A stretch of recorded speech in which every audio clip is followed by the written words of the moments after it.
हमारी आज की पीढ़ी चरण छूने के पीछे के साइंटिफिक और आध्यात्मिक लॉजिक से उतनी फेमिलियर है जितने के पुराने लोग थे। हम सबकी ये ड्यूटी है कि हम अपनी संस्कृति को आने वाली पीढ़ी को पास ऑन करें। एक बात बोलूं, अपने बच्चों को चरण छूने के फायदे बता दीजिए और फिर देखिए वो कितने दिल से छुएंगे आपके चरण। बताएंगे ना? Please write in the comment box yes. Radhe साका सभी दर्शकों को विनम्रता से भरा राधे राधे। सबसे पहले तो इस वीडियो को सबके साथ शेयर करें ताकि ज्यादा से ज्यादा लोग चरण स्पर्श के लाभ को जान सकें। अपने से बड़ों का अभिनंदन करने के लिए चरण छूने की परंपरा सदियों से चली आ रही है। सनातन धर्म में अपने से बड़े के आदर के लिए चरण स्पर्श उत्तम माना जाता है। प्रत्यक्ष और परोक्ष तौर पर चरण स्पर्श के कई फायदे हैं, यानी डायरेक्टली इनडायरेक्टली बहुत सारे फायदे हैं। सबसे पहला फायदा होती है लक्ष्यों की प्राप्ति। इसका मनोवैज्ञानिक पक्ष है, यानी साइकोलॉजिकल पक्ष है कि जिन लक्ष्यों की प्राप्ति को मन में रखकर बड़ों को प्रणाम किया जाता है उस लक्ष्य को पाने का फल मिलता है। तो इसलिए घर से बाहर निकलते हुए अपने से बड़ों के पैर जरूर छूकर जाया करें और पैर छूते हुए आप क्या करने जा रहे हो जरूर बताएं। दिन भर वो आशीर्वाद आपका आपके टारगेट तक ले जाने में मदद करेगा। दूसरा बेनिफिट है इट इम्प्रूव्स ब्लड सर्कुलेशन।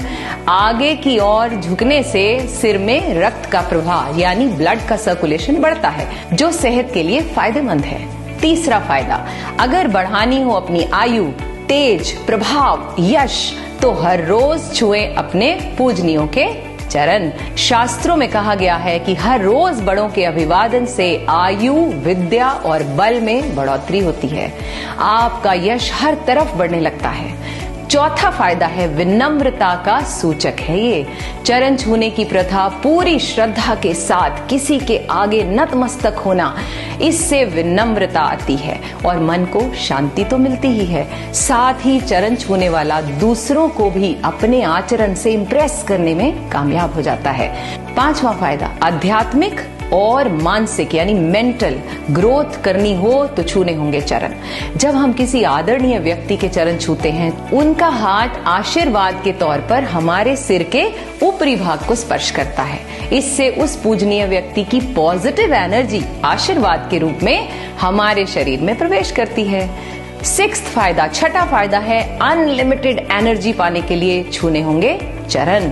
इसका वैज्ञानिक पक्ष यानी साइंटिफिक रीजन यह है कि न्यूटन के नियम के अनुसार दुनिया में सभी चीजें ग्रेविटेशनल नियम पर चलती हैं, यानी गुरुत्वाकर्षण के नियम से बंधी हुई हैं। साथ ही गुरुत्व भार सदैव आकर्षित करने वाले की तरफ जाता है। हमारे शरीर पर भी यही नियम लागू होता है। सिर को उत्तरी ध्रुव और पैरों को दक्षिणी ध्रुव माना जाता है। इसका मतलब यह हुआ कि गुरुत्व ऊर्जा या चुंबकीय ऊर्जा जिसे मैग्नेटिक फील्ड कहते हैं, वो हमारे उत्तरी ध्रुव से प्रवेश करके दक्षिणी ध्रुव की ओर प्रवाहित होकर अपना चक्र पूरा करती है। यानी शरीर में उत्तरी ध्रुव यानी सिर से पॉजिटिव एनर्जी, अगर मैं नॉर्मल लैंग्वेज में बताऊं, सिर से पॉजिटिव एनर्जी प्रवेश करके पैरों की ओर प्रवाहित होती है। दक्षिणी ध्रुव पर ऊर्जा असीमित मात्रा में स्थिर हो जाती है। पैरों की ओर ऊर्जा का केंद्र बन जाता है। पैरों से हाथों द्वारा इस ऊर्जा को ग्रहण करने को ही चरण स्पर्श कहते हैं। सिंपल भाषा में जब भी चरण स्पर्श करें तो दूसरों के आदरणीय जो भी आपके बड़े हैं उनके अंगूठे को स्पर्श करें, क्योंकि वहां पर उनकी एनर्जी स्टोर हो जाती है। 7वां फायदा शो करता है हमारा कल्चर, हमारे वर्चूज। चरण स्पर्श और चरण वंदना भारतीय संस्कृति में सभ्यता और सदाचार का प्रतीक है। 8वां फायदा माना जाता है कि पैर के अंगूठे से भी शक्ति का संचार होता है, जैसे कि मैंने अभी कहा। मनुष्य के पांव के अंगूठे में भी ऊर्जा प्रसारित करने की शक्ति होती है। 9वां फायदा बुरे वक्त को भी पलटने की ताकत रखती हैं ये दुआएं और बड़ों का आशीर्वाद।